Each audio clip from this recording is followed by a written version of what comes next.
Hey everybody, it's Jim here, and today we're going to be talking about some news and some leaked information as well regarding some Fender Mexico products that should be available in the near future, including a signature model that I used to own in the past, as well as a much needed refresh of an already existing line.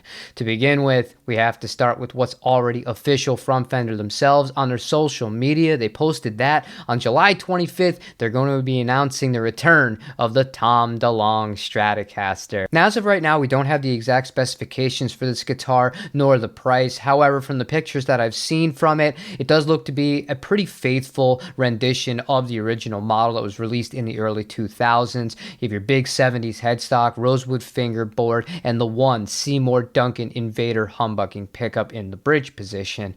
I'm more interested to see which colors they're going to choose and how many they're going to offer for this model, because throughout the guitar's initial lifespan, they did have quite a few of them, and some of them I thought were absolutely awesome. In fact, I used to have one in the graffiti yellow. That's the color that, please, I hope is included in this next release, but we'll know more on July 25th. However, the real big news coming out of Fender Mexico, in my opinion, is the refresh of the Vintera line. They're calling it the Vintera 2.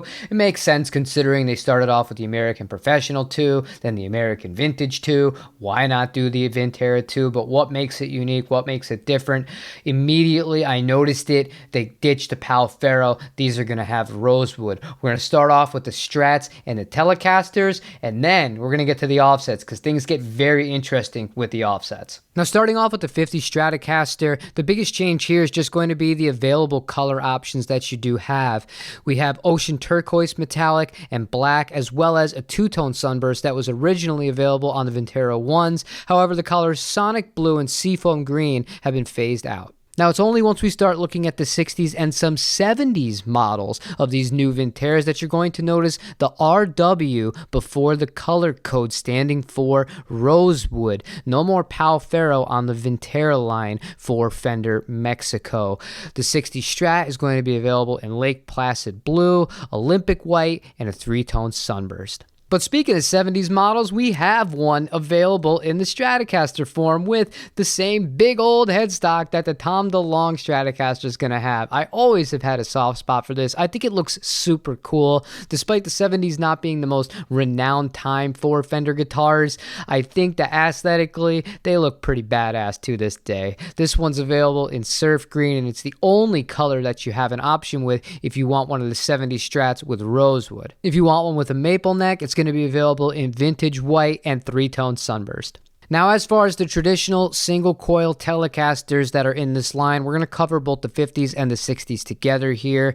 You have the No-Caster, which is a classic, as the 50s version as the only color available at launch. But on the 60s versions with the rosewood fingerboards, you have Fiesta Red and Sonic Blue. Now, I almost forgot to mention there are going to be thin line versions with single coils. Both are going to have maple necks, and the only difference is going to be the color. You're going to have black or three-tone sunburst. And wrapping things up with the Telecasters, we do have this surf green with the tremolo, big headstock, maple neck. I think that this is really, really cool. It's something that I've seen Fender Japan make variations of in the past, and it's kind of refreshing to see a Telecaster available with a tremolo from the factory. All right, Strats and Teles are all pretty cool. Let me know what you think about those down below, but right now, we're going to be talking about the offsets because they've made a few decisions here that have made me say, I'm very impressed, and one decision that made me say, what? Now, starting off with the Jazzmaster, it's now a 50s model, no longer a 60s version. It has a beautiful gold anodized pickguard on it. This is Sonic Blue, no matching headstock. However, I think it's a really classy looking instrument. The 50s Jazzmaster is also going to be available in Desert Sand. And then there's the Jaguar, which is also no longer going to be available as a 60s version. The 70s with the maple neck and the black block inlays and the black binding on the fingerboard. This is going to be a love or a hate for a lot of people. I'm not the biggest fan of it, but what I think doesn't matter. If this speaks to you, then that is awesome. All vintage spec on this one, as well as far as the neck radius goes and the typical floating vibrato system that we all love about the Jazzmaster and the Jaguar. Only two color options, black and vintage white for the Jags. And keeping with the 70s vibes, we have a 70s Mustang competition burgundy. I know that might sound crazy to some people looking at a blue guitar and thinking burgundy. That was the official color code that they used for it back then, and they've brought it back now.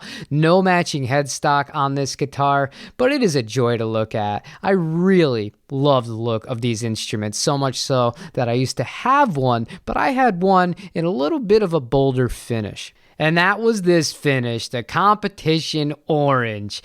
Mine had the matching headstock from Japan. This one does not have a matching headstock on it, but it is still an undeniably good-looking guitar, and it's a color that just really, really suits the Fender Mustang in my book. And considering earlier in this week I posted a demo song that included that guitar in it, and some people were saying they loved it, here you go. There's one for you coming in a few months. But we're not done with the offsets yet. We have a Lake Placid Blue Bass 6.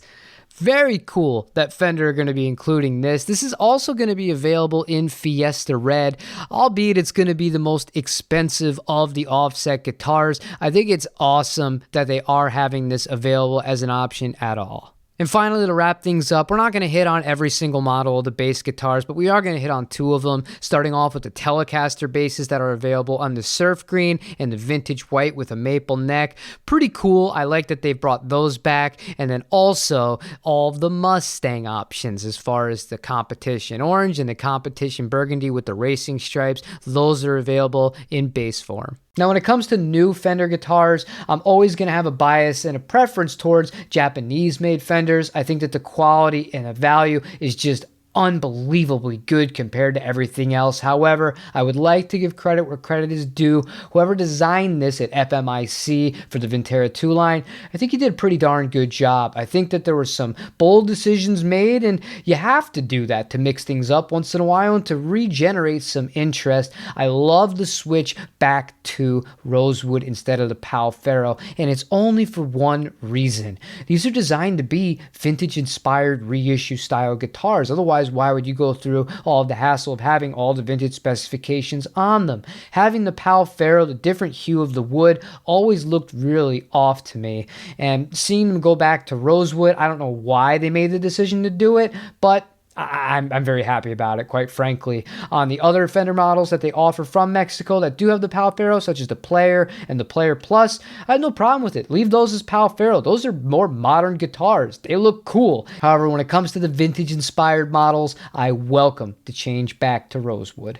That's all we have for today's video. Let me know in the comments down below what you think about this new line or the Tom DeLonge Stratocaster also making its comeback. If any of these interest you, let me know which one and why. Other than that, have a great day, play your guitar. Don't forget to hit like and subscribe to this channel if you enjoyed this or any of the content that you may or may not click on when you're browsing on the YouTube. And I'll see you on the next one. Take it easy, everybody.